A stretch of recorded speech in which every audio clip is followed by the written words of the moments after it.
move on now to story number 2 on the sudden COVID surge and whether the CBSE examinations must be postponed. See, the dates were announced at a time when there wasn't a surge, there wasn't a spike. But now we are in a situation where we see 1 lakh plus cases every day, and this has suddenly happened. Exams begin in the month of May. Should the exams be postponed? Because that is a fear in the minds of a few parents and children. However, there are those who feel that they should not be postponed. All sides of the story right here on NDTV. I want to welcome Vrinda Swaroop, former Education Secretary of the Government of India. Thank you very much. Parnika Malhotra, student of Modern School, Barakhamba Road. Thank you very much for joining us. We also have Parikul Bharadwaj, class 10 student of Mount St. Mary's School, who's going to join us in just a short moment. And Nitin Vijay, Managing Director of Motion Education Center, is also with us. Thank you. Let's begin with you first, Parnika Malhotra. Do you think that these examinations must be postponed or not? If yes, why? If not, why? I don't think that they should be postponed. Being a student of a school like Modern School, we started with our courses in March and we had finished our syllabus in November. Postponement will just lead to uncertainty in our minds, and of course, they have been colliding with our entrance exams also. And if we change the dates all of a sudden or postpone them, it is also going to interfere with the international admissions. I think with suitable precautions and by giving another test schedule to be taken immediately after the first set of boards for those who miss any board due to COVID situation in their house will be helpful to all. Okay. Nitin Vijay is also with us. Mr. Vijay, what is your opinion? Because, you know, while I respect the opinion of Parnika, there is also the opinion of the many on social media who seem to have fear. And that fear is valid. See, nobody knew when these dates were announced that there is going to be this sudden surge. The fear is real, and it has happened, after this announcement was made. Mr. Vijay. Sir, I have a different opinion from you on that context, because I personally feel that we have taken education very lightly last year also. So, if suppose we see the protocols which government has taken, they have divided most of the things into two buckets, you can say. One is the essential things which should be followed into COVID, and one is the non-essential things. And I'm very sad about this, that we have put education into non-essential things. So obviously in last 1 year, we have evolved ourselves into the education using the technology, so that we have deep dived into the systems where we can improve our distance learning programs. So what we were expecting in next 10 years without COVID, we have done that into 1 year. That is fine. But if suppose we are using telephones and mobile phones, we cannot stop meeting people, talking to them, because a human intervention and an examination going to the examination centers, that creates a different impact in the behavioral changes into the education and for the student itself. So I personally feel that we should not talk about that we should postpone the examination. In fact, I feel that we should talk about how we can ensure that maximum security and maximum protocol should be followed during the examinations. Sure. And what kind of extra measures we should take. Suppose most of the staff members from the government schools and from the government education sector, we put all of them when there is election into the country. So why we cannot do that when there is examination? We can put so many people so that they can ensure all the protocols should be followed during the examination. So I don't think that examination should be postponed, because tangibly or intangibly we have suffered a lot into the education sector.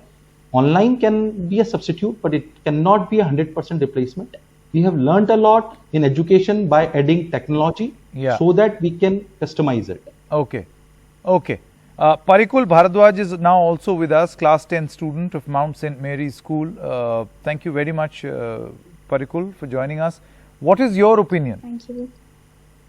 So from what I think, having 1 year of online classes, now we're suddenly asked to shift to offline, and it is difficult for all of us to have suddenly shift. And from seeing the first wave of COVID, it is not easy to control COVID-19 second wave.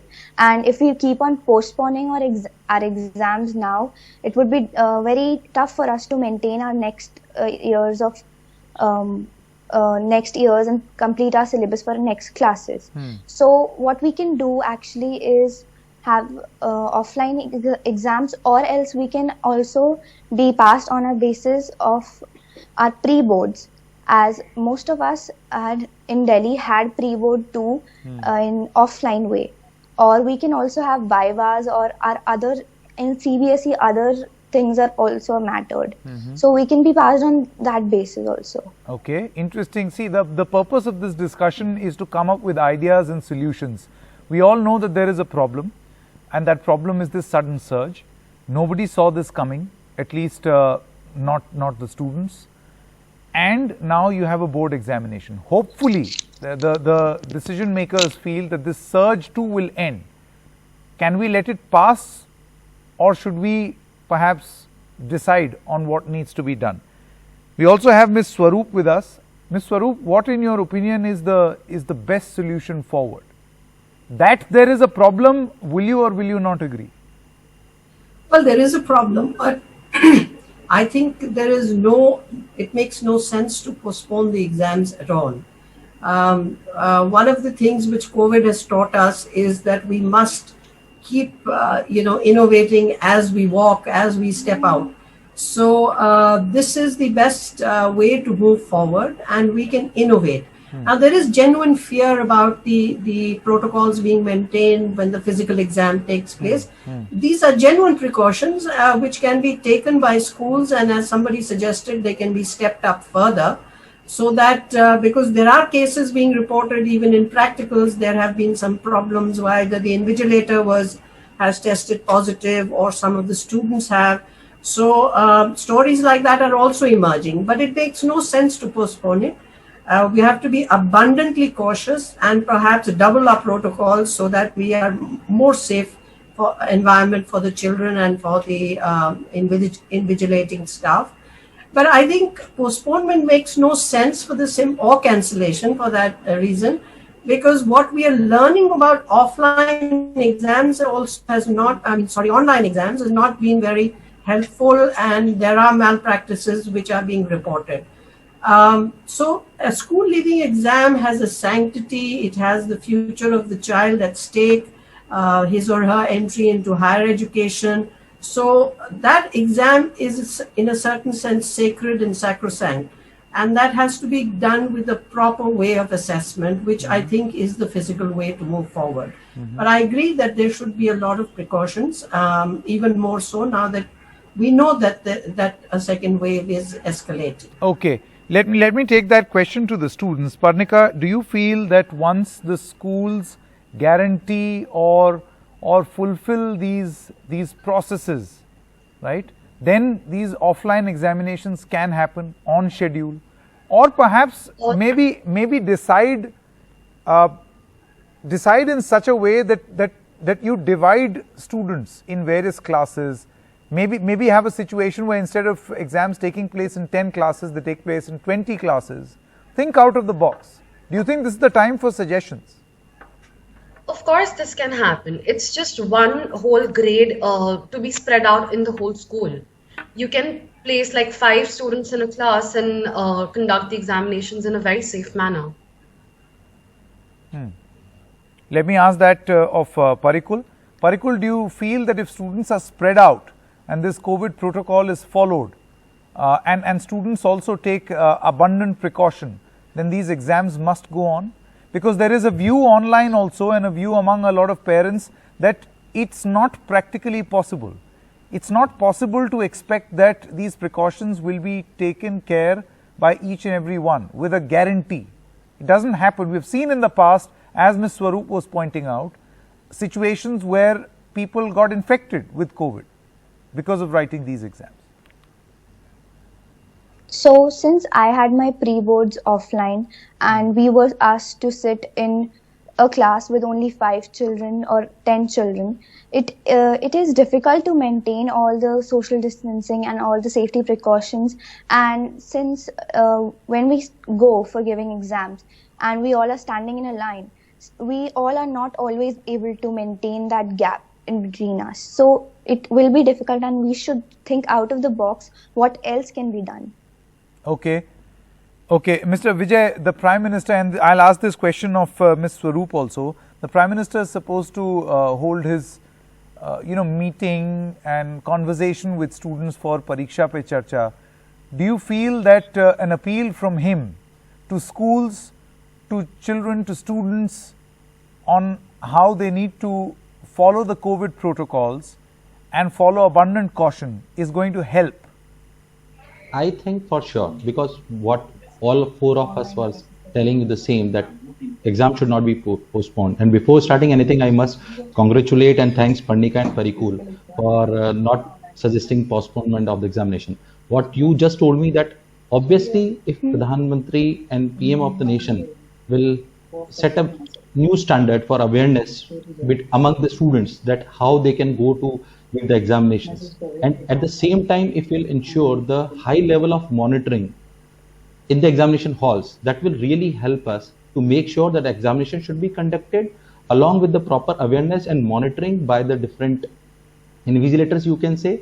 That will really help the students to make sure that they will go along with their proper courses for the next level of their classes. So I think that what you have suggested, that is that help by, if suppose Prime Minister of India will set up new benchmark for the awareness, that will really help for the students. At the same time, Ms. Swaroop, I just want to, for the sake of the argument, and also presenting the view of all those who have launched an online campaign to say that, some of them say cancel, but I would say that there are vast majority feels that they must be postponed. Why don't you think that can be considered as a possibility? I mean, nobody is saying that you do it for a very long period of time, but wait until this wave is over. This wave is a major problem. Well, you see, COVID, and we know it ebbs and rises, and it's a very unpredictable situation. The exams have already been postponed. Don't forget that. So to postpone them further, you're going to hit university intake time, and already the universities are compromised with that time. So I don't think a postponement in this situation is possible for the academic sessions and the way they work.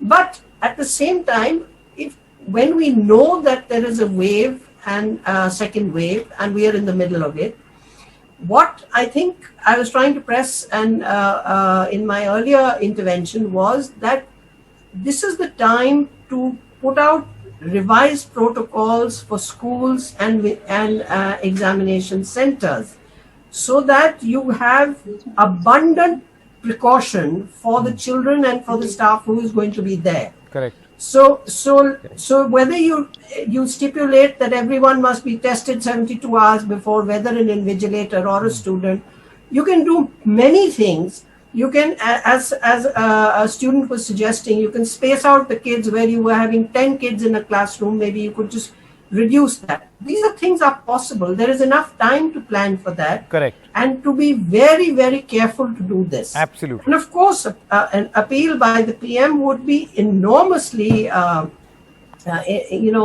favor of getting things organized in a better way. But it should be followed up by the school boards, by the state governments. I think the very important point that is being mentioned by Ms. Swaroop is that we still have some time to put better protocol in place, keeping in mind this surge. Thank you very much.